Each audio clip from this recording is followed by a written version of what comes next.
Once again, welcome you all to your own YouTube channel Orbit Classes। एक बार फिर से आप सभी का स्वागत है आपके अपने YouTube चैनल Orbit Classes में।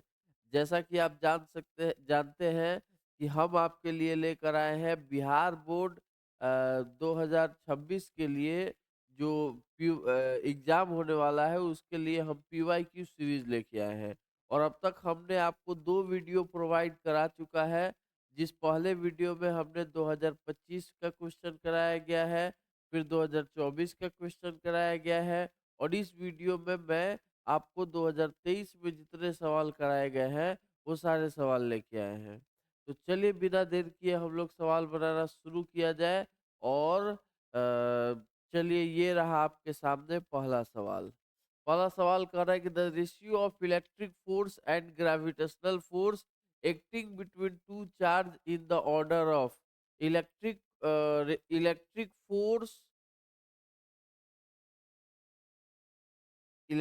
force और ग्रेविटेशनल फोर्स का रेशियो बताना है।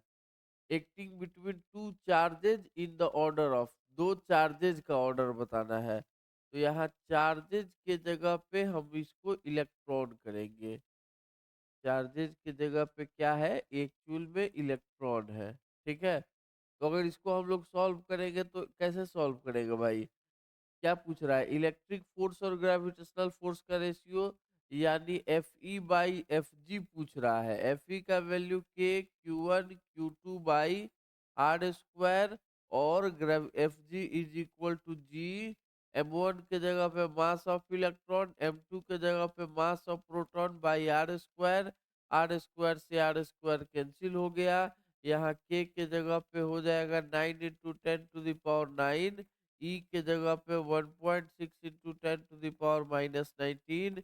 यहाँ भी ई के जगह पे 1.6 × 10⁻⁻19 बाई जी। जी के जगह पे 6.67 × 10⁻⁻11। मास of electron, and mass of proton, दोनों मास ऑफ इलेक्ट्रॉन, दोनों के जगह पे क्या करना है हम लोगों को? मास ऑफ इलेक्ट्रॉन ही लिखना है ना। तो थोड़ा सा मैं मास ऑफ इलेक्ट्रॉन भूल रहा हूँ, बस 1 मिनट का आप समय देंगे हमको।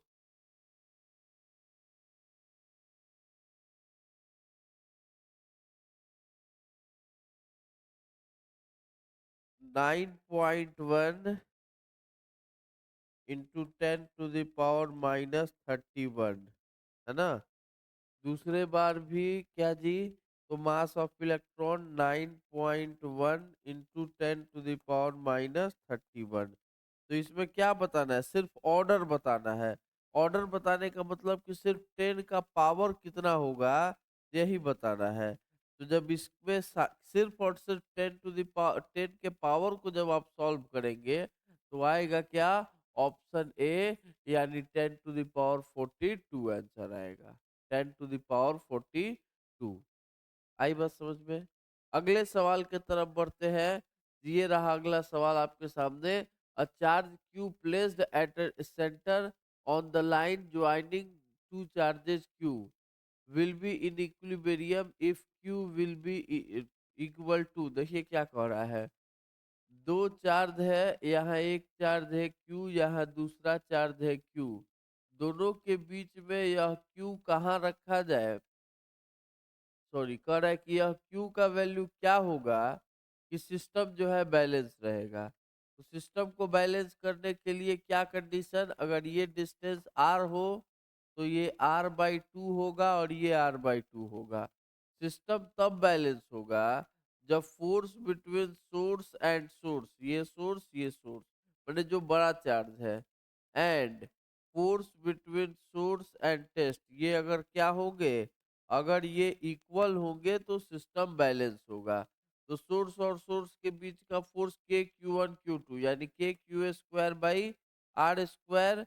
और यहाँ force between source and test, तो सोर्स कितना? K Q by R by 2 का स्क्वायर, तो आर स्क्वायर 2 का स्क्वायर ऊपर। तो के क्यू बाई आर स्क्वायर यहाँ कैंसिल हुआ, यहाँ से स्क्वायर कटा। यहाँ बच गया Q और यहाँ बच गया 4Q, यानी Q बराबर हो जाएगा Q/4। अब ये देखने पर जो है हम लोग के पास दो चीज है, एक प्लस में Q/4 है, एक दोनों प्लस में Q/4 है। लेकिन जान लीजिए भाई, प्लस में Q/4 आंसर होगा नहीं, है ना, क्योंकि चूंकि इधर दोनों प्लस है, कोई सिंबल नहीं दिया है यानी प्लस दिया है, तो इधर दोनों प्लस है, तो बीच में बैलेंस करने के लिए क्या होना चाहिए, माइनस होना चाहिए। माइनस हालांकि ऑप्शन में नहीं है, हम अपने से यहाँ लिख देते हैं माइनस, और तब हम कह देते हैं कि option B will be correct answer. Option B जो होगा वो बिल्कुल सही जवाब होगा। आई बात समझ में? अगले सवाल की तरफ बढ़ते हैं। कह रहा है कि when the angle between the electric dipole moment P and electric field strength E when the dipole is in stable equilibrium। कहता है कि इलेक्ट्रिक फील्ड और डाइपोल में क्या एंगल बनाया जाए कि वो इक्विलिब्रियम में रहे, यानी उस पर कोई टॉर्क वर्क ना करे। तो टॉर्क का फॉर्मूला होता है पीई साइन थीटा। टॉर्क का फॉर्मूला क्या होता है? P E sine theta. तो कितने एंगल पर यह टॉर्क जीरो रहे, यही इक्विलिब्रियम होगा। तो थीटा के जगह पे अगर आप 0 डिग्री रखेंगे तो भी टॉर्क जीरो होगा, थीटा के जगह पे 180 डिग्री रखेंगे तो भी टॉर्क जीरो होगा, क्योंकि पी साइन जीरो तो टॉर्क जीरो होगा, पी 180 तो भी टॉर्क जीरो होगा, है ना। तो अब देख लिया जाए ऑप्शन क्या दिया है। ऑप्शन बी भी दिया है और डी भी दिया है, यानी 180 भी सही है और जीरो भी सही है।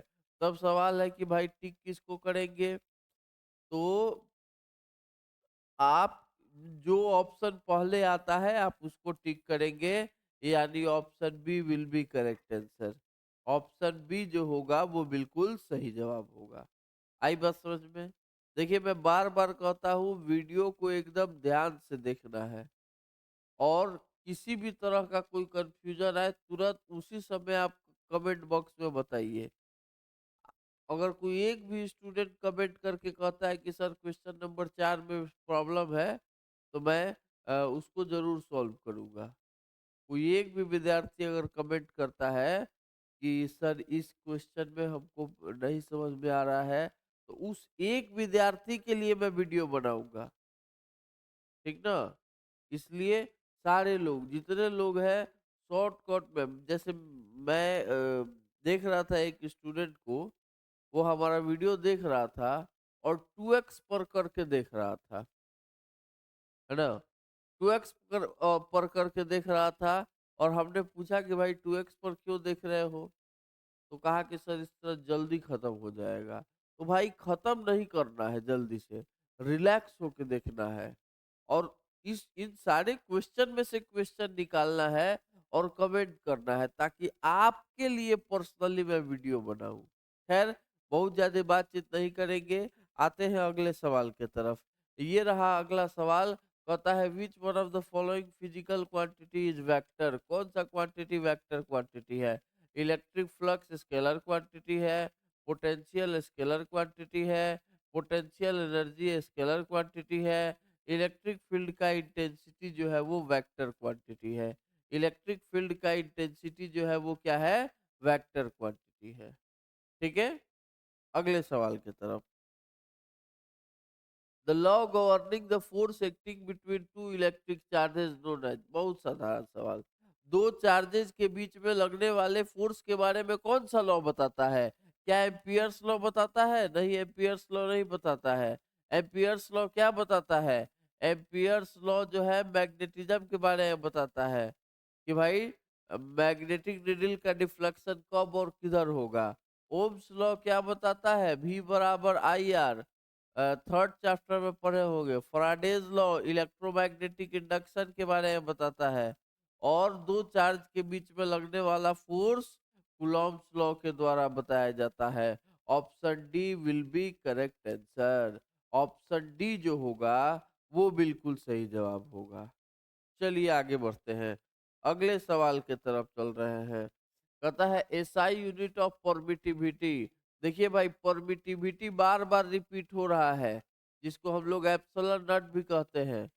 2025 में भी एप्सिलॉन नॉट का डायमेंशन पूछा गया था। फिर यहाँ भी एप्सिलॉन नॉट का यूनिट पूछा गया है। चलिए एक बार फिर से मैं शॉर्टकट में दोनों निकाल के दिखा देता हूँ आपको। फॉर्मूला है आपके पास, एप्सिलॉन नॉट बराबर what, K 1/4 pi force is equal to 1/4 pi epsilon naught Q1 Q2/r²। तो यहाँ से अगर एप्सिलॉन नॉट निकाला जाए तो होगा Q1 Q2/F r²। तो चार्ज है तो कूलम स्क्वायर, फोर्स है तो न्यूटन मीटर स्क्वायर, यानी कूलम स्क्वायर पर न्यूटन स्क्वायर, कूलम स्क्वायर पर न्यूटन स्क्वायर, कूलम स्क्वायर पर न्यूटन मीटर स्क्वायर। तो ये coulomb square newton inverse metre inverse 2। Option D will be correct answer. Option D जो होगा वो बिल्कुल सही जवाब होगा। आइए अगले सवाल की तरफ बढ़ते हैं। ये रहा अगला सवाल। The total electric flux coming out from a stationary unit positive charge in air is. देखिए कितना शानदार सवाल है। यह सवाल गॉस लॉ से रिलेटेड है। यह सवाल किससे रिलेटेड है? Gauss law. सवाल क्या कह रहा है कि the total electric flux coming out from a stationary positive charge, किसी पॉजिटिव चार्ज क्यू के कारण फ्लक्स कितना जनरेट होगा। तो गॉस लॉ कहता है कि जो फ्लक्स होता है वो चार्जेज के एप्सिलॉन नॉट मल्टीपल होता है, यानी 5 फ्लक्स जो होगा क्यू बाई एप्सिलॉन नॉट के बराबर होगा, क्यू बाई एप्सिलॉन नॉट के बराबर होगा। तो total flux coming out from stationary positive charge in air is. सवाल थोड़ा सा भाई इनकम्प्लीट होगा। इसमें क्यू का भी यूज होना चाहिए। अगर क्यू का यूज नहीं किया है तो हमारे अनुसार ये क्वेश्चन थोड़ा सा इनकम्प्लीट है। इसमें हम ऐसा बताते हैं ना कि चार्ज किसके मल्टीपल में होगा। तो अगर सवाल में ये पूछा होता तो ऑप्शन बी जो होगा वो बिल्कुल सही जवाब होगा। ऑप्शन बी जो होगा वो बिल्कुल सही जवाब होगा, अगर ऐसा पूछा होता तो। लेकिन ऐसा पूछा नहीं है। ठीक है, ये मैं खुद से इम्प्रोवाइज कर रहा हूँ कि अगर ऐसा किया होता तो option B. But there must be little bit printing mistake in this question, extremely sorry for it. The force acting per unit charge is called, वाह क्या बात है। Electric force per unit charge E is equal to F/Q। क्या है भाई? Electric field intensity है, electric current नहीं है। इलेक्ट्रिक करंट क्या है? Charge per unit time, I बराबर Q/T। इलेक्ट्रिक पोटेंशियल क्या है? वर्क पर यूनिट चार्ज, W/Q। ये भी नहीं है। इलेक्ट्रिक फील्ड है, फोर्स पर यूनिट चार्ज, यानी ऑप्शन सी जो होगा वो बिल्कुल सही जवाब होगा। ऑप्शन सी जो होगा वो बिल्कुल सही जवाब होगा। अरे ये बात समझ में। चलिए आगे बढ़ते हैं अगले सवाल के तरफ। ये रहा अगला सवाल हमारे सामने। कहता है कि quantization of charge indicates that. Quantization of charge क्या इंडिकेट करता है? तो क्वांटाइजेशन ऑफ चार्ज आपको पता है भाई कि यह प्लस माइनस एनी इसका पैटर्न है, जो बताता है कि चार्ज जो है इलेक्ट्रॉनिक चार्ज के इंटीग्रल मल्टीपल के बराबर। किसी ऑब्जेक्ट पर जो चार्ज होता है वो इलेक्ट्रॉनिक चार्ज के इंटीग्रल मल्टीपल के बराबर होता है। तो आइए देखा जाए क्या कह रहा है option. Charge which is a fraction of charge on an electron, fraction के फॉर्म में। ये ऑप्शन कह रहा है कि भाई हम क्या पढ़ाए, इंटीग्रल मल्टीपल होता है। ऑप्शन कह रहा है फ्रैक्शन के फॉर्म में, यानी यह ऑप्शन गलत है। A charge can not be destroyed, charge को डिस्ट्रॉय नहीं किया जा सकता है। बात तो ये सही कह रहा है, लेकिन फिर भी आगे पढ़ते हैं। Charge exist on particle, charge exist on particle, particle पर चार्ज एग्जिस्ट करता है। करता है ये कहना थोड़ा सा गलत हो जाएगा, कर सकता है ये कहना ठीक है। There exist a minimum possible charge on a particle. Option B जो होगा वही बिल्कुल सही जवाब होगा। इसको डिस्ट्रॉय नहीं किया जा सकता है। यह n क्या है? इंटीजर है। n का मान इंटीजर यानी 1 2 3, इसको डिस्ट्रॉय नहीं कर सकते हैं, मैंने चार्ज 2.5 नहीं हो सकता है।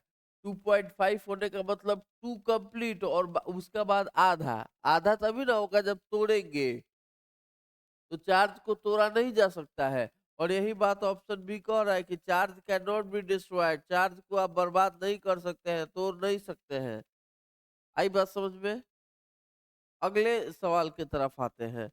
ये रहा अगला सवाल आपके सामने।